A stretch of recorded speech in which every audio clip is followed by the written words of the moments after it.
Hello and welcome to A Gypsy's Kiss, the vlog. I'm Shelley Carney. And I'm Toby Eunice. Welcome.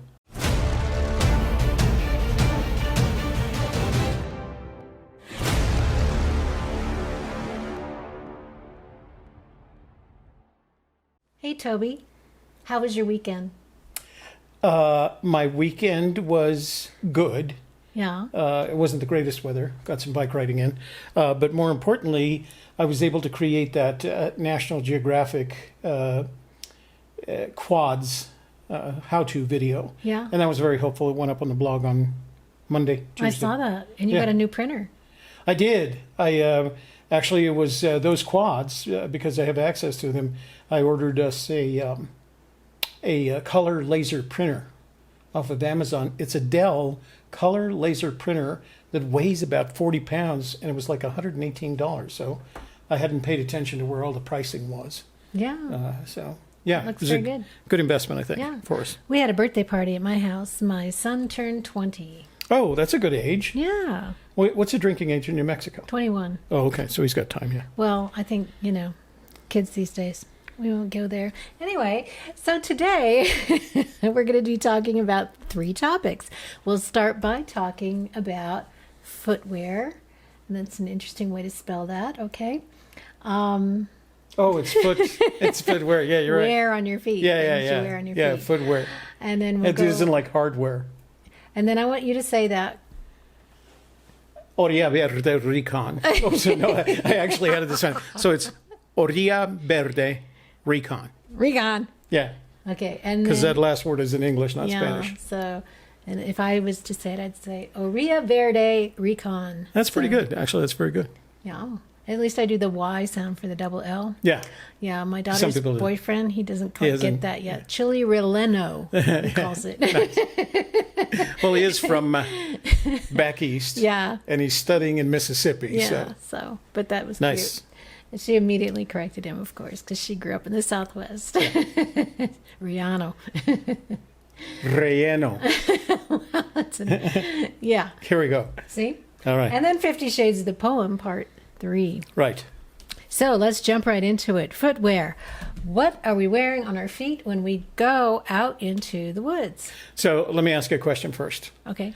What is the most often reported injury in the national park system? Most often reported injury in the national park system. Mm-hmm. Well, I'd have to go with either bear attacks or people accidentally spraying themselves or their friends with bear spray. You know what? That actually is reported. There have been instances of people spraying one another and each other and themselves with bear spray. Yeah. But no. Oh. Especially the bear attacks. Well, there are bear attacks, but not as many as this one. The most often reported injury is an ankle injury. Oh. Twisted, turned, broken, sprained, et cetera, et cetera. Right. And that's because people don't wear proper footwear. Now, there's a difference going from a sidewalk in your neighborhood to a hiking path in one of the national parks to a hiking path in an area that may or not be developed like a national park to the wilderness. And it's in that transition that you make from developed path in the well-run park, where money is a bit invested, to the places that may have a hiking path but not manicured, if you will. You put yourself at risk every time you take a step, and there's nothing worse than spraining or twisting your ankle when you're out, because depending on how bad it is, you may not be able to get back. Mm-hmm. So the best thing you can do is put on some quality footwear. Mm-hmm. So my recommendation is a boot similar to this one. This is a Herman Survivor. This is what I buy and wear.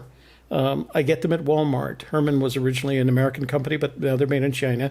So they use an ISO 9000 control over quality.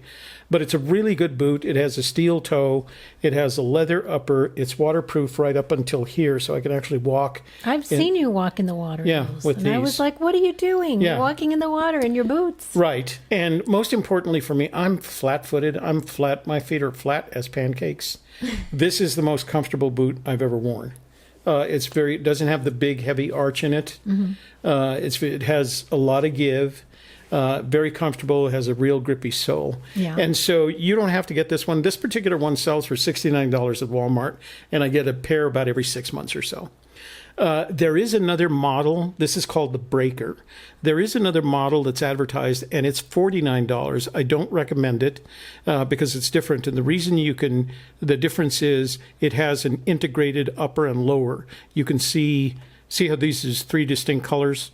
On that other model, it's 2 distinct colors, and they kind of overlap. They look like they're made in one piece. So really good boot, and I recommend that you wear a boot with kind of, what do you have? I have a Denali. Yeah. And let me tell you why I bought these. So I went with a friend up to the Hemes, and there's a nice little park area where you can have picnics, and you can hike up to a waterfall right there in the Hemes area, right? So we did that, and I didn't have hiking boots. I was walking in my tennis shoes, and guess how many times I fell down? Because I slipped on the rocks. I fell down at least 3 or 4 times. So after that, I went out and got these hiking boots. Now, I wear them a lot when we are crewing for ballooning, because you never know when you're going to step in a hole and turn your ankle. So you want to make sure you have, something that's going to protect your ankles. Yeah, it doesn't that's have why to I be, it at any time you're off the field. As I said, as you make the transitions from the sidewalk in your neighborhood to a manicured park to an unmanicured trail to the wilderness, you should have something. Let me show you what's different about those. That's good. So those have good and bad things.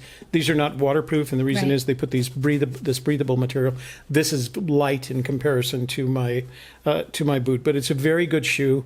The high ankle protection, the good toe protection, the grippy sole. These are all good things that you'll need out in They're the a field. bit thicker than my other shoes, so I have to remember to pick up my feet. Otherwise, I end up kind of tripping myself. On your sole, yeah. Yeah, and of course, I have my socks. These are wool socks because I get cold feet, and it's a lot of protection there. So, Very nice wool socks, and they make great puppets. yeah. So, so in terms of inner wear, I recommend silk sock inner, wool sock outer. The silk helps wick away the moisture and put it into the wool, which dries quicker. So they can get pretty expensive when you do it that way, but it's worth it. And all you need is a couple pair of silk socks. You don't need more than 2 pair. So Herman Survivors, key is high ankle, grippy sole, waterproof if you can make them. If not, you can buy spray that helps you make them waterproof. But if you're going out into the field, make sure you have a good pair of boots and not going out with your walking shoes, or even worse, the occasional, and I don't know how, flip-flop. So, Yeah. so So, what's next? Orilla Verde. very good. Recon. Orilla Verde Recon. So, what is that? So Orilla Verde is on the Rio Grande River near a small town called Pilar. And I think it has potential for us. So what we're going to do this... What does it mean? Orilla Verde? Literally translated, it means green shore. Sure. But it means, colloquially translated, if you were to look at the area, it's a green riverbank, and the green refers to the amount of growth along the riverbank. Okay. There is Orilla Verde. It's a recreation area, and it has, I believe, some potential for the treasure hunt. And like all good recons, we're going to go up there, we're going to take a look. We're going to shoot a lot of video so that we can share that with our friends. That's you. And you're going to spend a lot of time in the video because I'm going to be behind the camera. So you're going to have to do all the hard work. I know. I always do. So why are we going there of all places? And this is our first recon together as a Gypsy's Kiss. Yeah. Why did we pick this place first? So we picked it because it met some basic criteria. And these are the criteria that I look at whenever I'm going out on a recon, whether it's I'm on my way to the treasure or I just want to look at the area. In this case, I think it's a combination. I think we want to look at the area, but I think there's some potential for the treasure to be in this location. But I've got to measure it against what I already know and what I know to be objective rather than subjective. Objectively, it's within a one-day drive of Forrest Fenn's house in Santa Fe. He could have gotten there, made trips back and forth to put the chest and then the treasure, and then driven back to Santa Fe in plenty of time to make it for dinner. So we're going to be driving up from Albuquerque, and we'll be back in plenty of time to make it for dinner. It's near a river known for trout fishing, and we know that Forrest has an affinity for locations like this. It's not the Madison, of course, but it is the Rio Grande, and the Rio Grande has a good reputation for trout fishing. It was inhabited for several hundred, if not thousands of years by the Puebloan culture. So there's the likelihood that not only I have photographs of both pictographs and petroglyphs that I've found in this location. I've never actually found an artifact, but when I go up there, it happens to be such good fishing. That's where I went 2 weekends ago. That's the Sunday. I spent my Sunday along this area trout fishing, so I don't spend a lot of time looking for artifacts, although you could. And because of the number of pictographs and petroglyphs that I've found, I'm sure you could find artifacts as well. The area is managed by the BLM. So it is public land. It is owned by the people, but it doesn't have those same weird constraints in terms of treasure and found objects that the national parks and most state parks have. So even if I found odd arrowhead or something, I could keep it. You'd be able to pick it up and not you would have to you actually have to report it. Oh. That you found it, but you can keep it. The BLM's not going to argue with you over that artifact that you found. And then the other thing is, to me, the starting point is obvious and exact. Because it says, begin it where warm waters halt, which we talked about last week. Warm waters halt there, right? In the Orilla Verde. So at the top of the Orilla Verde is the Taos Junction Bridge. And the reason I think that has potential to be the beginning point of where warm waters halt is that's where cold waters end. Did you take that picture? I did, yeah. Wow. What do you think? Like it? Yeah. Is that in the fall? That is in the fall. Yeah, it starts getting some nice color, especially further down the canyon. So if you look at the New Mexico State Game and Fish rules for the fishing guide for each year, they define warm waters, and then they specify where the trout waters are. Well, in the case of the Rio Grande, the trout waters begin at the Colorado state line, meaning the warm waters end there, and they end at the Taos Junction Bridge, meaning that the cold waters start there, and although you could say warm waters begin, we could also say that warm waters halt at that point. Because the cold waters end. So one way or the other, it's the demarcation, the exact demarcation point between warm and cold waters. And I think that's one of our objectives, is to ensure that we can find where warm waters halt. Because I think if you don't have an exact point for that, you're pretty much wasting your time getting, going to... it would be like going up to Yellowstone and ignoring the confluence of the Madison, the Gibbon, and the Firehole rivers, right? Now, we don't want to ignore those people who think that there are clues before where warm waters halt, but we are going on the supposition that that is the first clue in the poem. Yeah. So, difference of opinion. We have the opinion that that's where it has begun. If you have a different opinion, you're welcome to tell us about it, and we'd love to hear from you. That's right. This is not a debate. This is simply an expression of our opinion about where this treasure has the potential to be. Right. And that's how we interpret it. Right. We're going at this like scientists. We're doing experiments. This is our first experiment. We're going to see how it works out. And then we're going to report our findings to you so that you know this experiment either worked out really well or maybe it didn't. But this way, everybody gets to know, and you'll have video to go along with us. Yeah, that's and you will. I'm gonna take the drone, so we'll get warm waters halt. So that's the clue number one that we have decided is number one. Number two is canyon take it down. in the canyon down. So what is the canyon down? All right, so here's a map of the canyon down from the Taos Junction Bridge, and this represents about 1.7 miles. It isn't the 4.8, but to me, it is a distance that is too far to walk. So we're going to drive down. There's a road that follows the river very easily. There are several parking areas along the way. This part of the parking area, the put in, struck me for two reasons. Number one, because where it is, in the context of the home of Brown, and where it was in terms of waters high. So I have a really good feeling about this area right here. Mm-hmm. The Hondo Canyon? Hondo Canyon, and the Arroyo Hondo. Arroyo. And we'll talk about that in just a few minutes. Okay, so that's the canyon down. Well, let's see. Clue number 3, home of Brown. You mentioned the home of Brown. Yeah. Right? So the home of Brown goes along. I think you have to deal with the home of Brown in terms of what Forrest has said about how long he wanted this search to last. And what he said is that he wants it to last 1,000 years, would be the ideal situation. Well, if you look at the choices that you have for Homer Brown, if you take it literally and say it's the home of, what's that ranger up in Yellowstone, Brown, the ranger station up there that everybody talks about because of a ranger, famous and infamous ranger up there, he lived there and his name is Brown. It's not going to be there in 1,000 years. Right. It's made from logs, and it will be covered over by the generations that follow, and eventually there'll be something else there. Mm-hmm. So I always think of Brown in terms of geologic time frames. What's going to be here in 1,000 years? What's going to be here in 1,000 years is all this brown patinaed stone that you'll find in the river. And as a matter of fact, the reason it has value to us is that you can walk around almost any place and you're going to see pictographs carved into the patina. The Puebloans used to scrape this off. They used to scrape that patina off from the rocks, and they'd pulverize it, turn it into a powder, and they used it as a pigment for their pictographs. So between the petroglyphs that are carved into it and the pictographs that are made from it, this, to me, is the home of the color brown. And it's going to be there in 1,000 years. It's not going to be short of a massive flood that comes down the Rio Grande.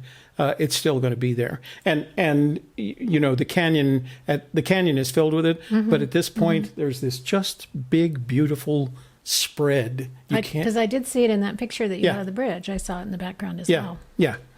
So to me, that's the home of Brown, and it coincides with their next clue. Yeah, you can put in. There's a parking space right near the area we're going to be driving. So what's next? The next is waters high, heavy loads, water high, and no paddle up your creek. So here's where it gets interesting. So that's the area that I showed you we were going to be driving to. There's two parking spots, one here and one there. Right.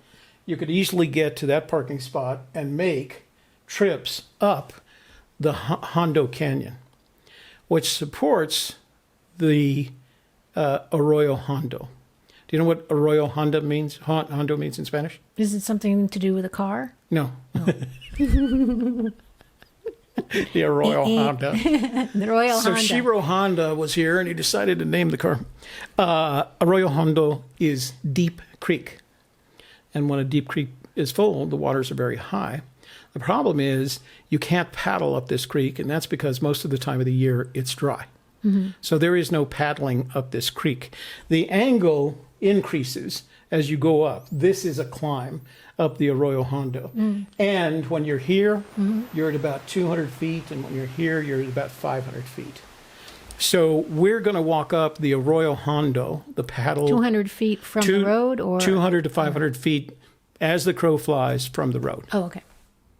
So we're going to walk up that. Now, didn't you mention something about a gauging station as well? There is a gauging station right here, and that is an active gauging station, and that's used to measure the flow of the Rio to determine how it's distributed further downstream. So once again, it also could indicate water's high. So that's two things that could point to that right there. Now, the heavy loads come in the form of not only the rocks that are there, but up until the 1950s, they had burro caravans that ran through there carrying heavy loads. I know that's kind of a stretch, but that's another one that I feel like I can surprise you with once we get up there. Well, as I had mentioned, that came into my head, a picture of mules pulling a barge up a river, and I didn't know why I was thinking that as I was thinking Arroyo Hondo, or Hondo, yeah, and so great minds think alike and all that. So that's the creek. That's how far. Do you think we're going to find a blaze? I think it's possible. And again, I think of the blaze in terms of geologic timeframes. So it's one thing to say I've cut a blaze, which is when traditionally, historically, when someone refers to a blaze, they're referring to a mark cut into a tree to indicate a trail or to indicate trees that are supposed to be cut down, et cetera, et cetera. A blaze to me has always meant some form of mark. But if you think of it in terms of geologic times, if I were to mark an aspen today, that aspen's not going to be here in 1,000 years. It's not going to live 1,000 years, nor would any kind of coniferous tree. So I've got to look for a blaze that it is either naturally geologic or artificially geologic. And what I mean by artificially geologic means it was placed by man. Now, this is a symbol that was carved into the rock. It's to me, is that? That particular one is probably that big.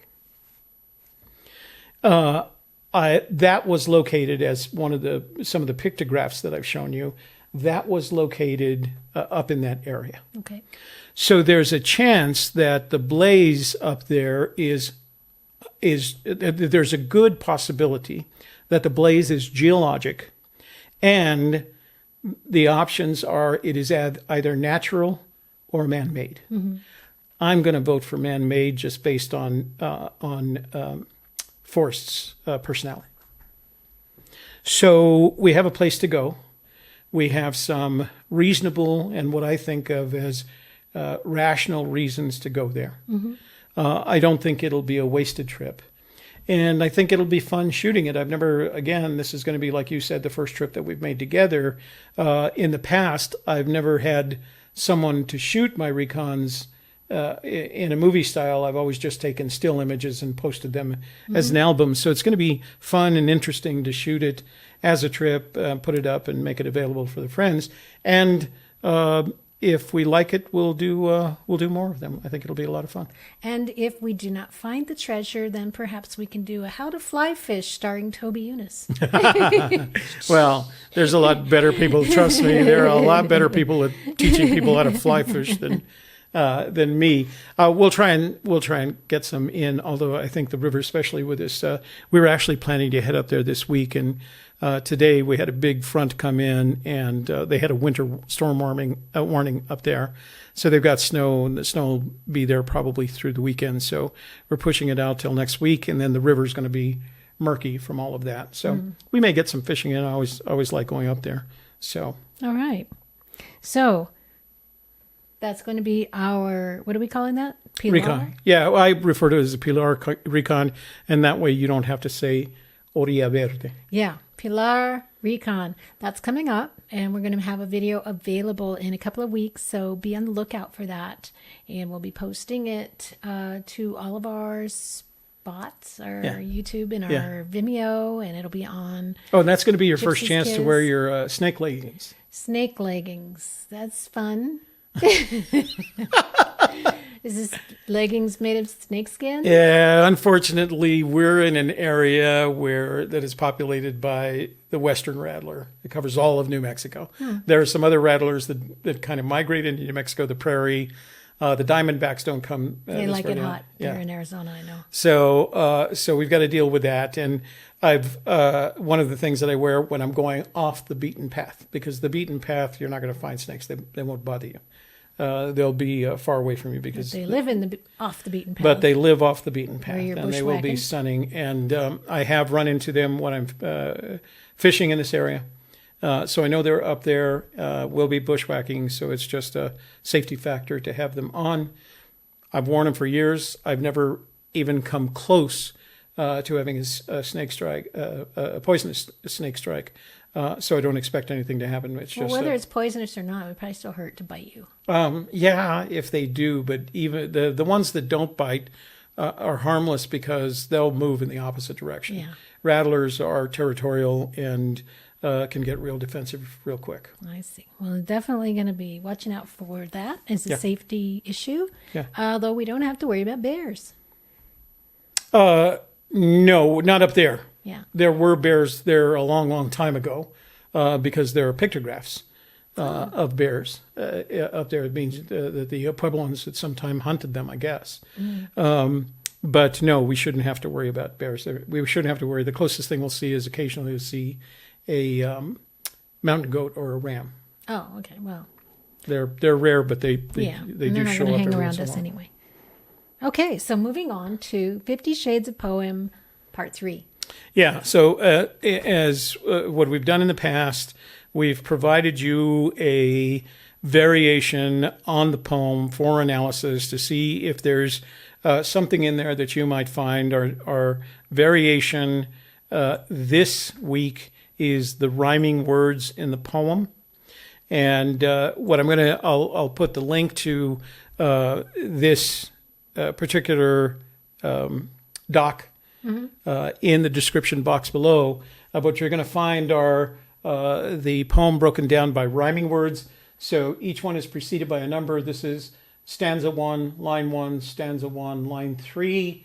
The curiosities to me are the bold, old, cold, and gold, and the meek, creek, seek, and weak rhymes are the only ones in the entire poem. Now, this is the antithesis again of the Invictus poem, which is very much A, B, C, D, C, D, E, F, G, H, G, H. There are no repeated rhyme-sounding words in Invictus, so that's a bit of the breaking of the rules. And then the other thing, too, is the lack of rhyme between the word where warm waters halt and not too far, but too far to walk. Halt and walk, to me, do not rhyme, not even close. But I've heard Forrest recite the poem several times, and when he recites it with his Temple, Texas drawl, they can sound like they rhyme, halt and walk. Okay, and if you would like to hear that for yourself, we do have that available in the Forrest Fenn at Moby Dickens video that you can find on Vimeo. Yeah. So, as I said, something else to explore. This is 50 Shades of the Poem, version 3 for this week. And you might find as we have something in there. So, take advantage of it. Like I'll put the link in the description box so you can download this document and do with it what you want. Okay, so that is the end of today's show. Now, let's talk about how you can find us and interact with us and give us your take on what we've talked about today, because I know some of you don't agree with where we start our clues, and some of you have other ideas which you'd like to share with us, and we'd love to hear from you. So please go check out gypsieskiss.com, and that's the blog that's been up for several years. You can go back and look at the history. You can interact with other searchers there, and you can ask Toby questions if you like. And read our articles that we've written. Right. And you can also find all of our videos, including the additional videos that Toby's made, how to use those National Geographic quad maps. Yeah, the one that I did this week. Mm-hmm. So, and you should take advantage of it. It's nice to have a set of quad maps, the PDF version of the quad maps as produced by National Geographic for free, because those are printable and you can take them with you. One of the things that I did is one of the times I was in REI Co-op, I bought some weatherproof paper, printing paper, and so I print them on there, and even if they do get wet, they don't go bad on you, and it's tear resistant. So it's very practical for these kind of maps that you want to be taking with you when you go out exploring and hunting for the treasure. And we also have vimeo.com/agypsieskiss. That's our Vimeo channel. And I don't know, can you subscribe to that as a subscriber thing? Yeah. Okay. So you can go ahead there and subscribe to that, so then you get updates when we put up new videos. Facebook.com/agypsieskiss.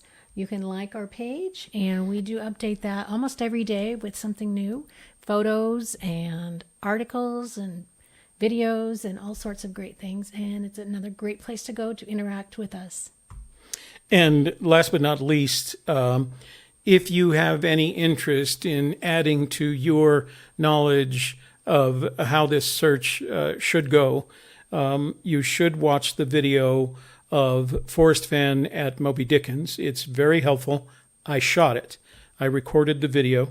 I have it available for rent or for sale on Vimeo On Demand, and it's vimeo.com/on-demand/Fenn at Moby Dickens.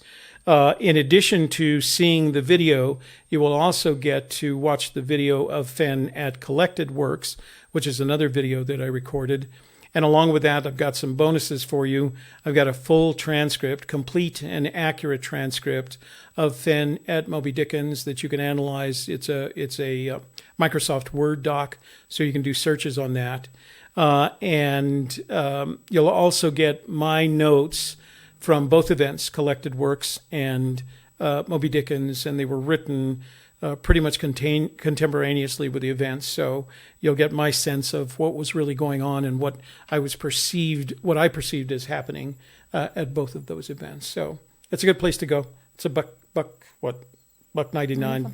$1.95 to rent it, or you can see it for the rest of your life for just $9.95. Yeah, it's a small investment. Yeah, Puts you at the, it gives you some insight to, I think most so. importantly, to Forrest. Yeah, So- and the way he reads the poem is, I think, interesting, and I would watch it anyway. And you have. I have watched it. Yes. Next week, what are we talking about next week? So next week we want to talk about shelter, Shelter. especially building a quick tarp shelter for emergency purposes. Suddenly raining. Suddenly raining, and or you twisted your ankle because you were wearing flip-flops.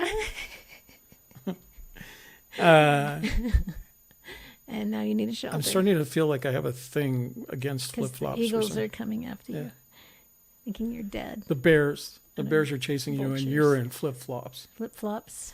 Look out! We're out of bear spray because you sprayed your friend with it. All right, what else are we talking? Or worse, you sprayed yourself with Oh, it. don't do that.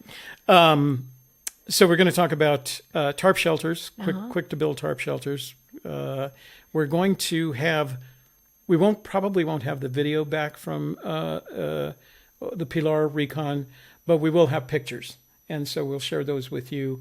And then 50 Shades of the Poem, number 4. Number 4. That's right. So Looking forward to this it. one's going to be a little bit more complex. Yeah. It requires a spreadsheet. Ooh. Yeah. All right, but we've already gotten footwear done. Yeah. We did fire. We did water. Next week's shelter. Yeah. Fire, water, shelter, and then how to kill and And knives. and prep a squirrel. No. No, no. No. All right. How to open an MRE. Oh, well, yeah, okay. Or just bring a Cliff Bar. Anyway, thank you so much for tuning in today. I'm Shelley Carney with a Gypsy's Kiss. I'm Toby Eunice. Thanks for joining us today. We look forward to seeing you next week. Bye-bye.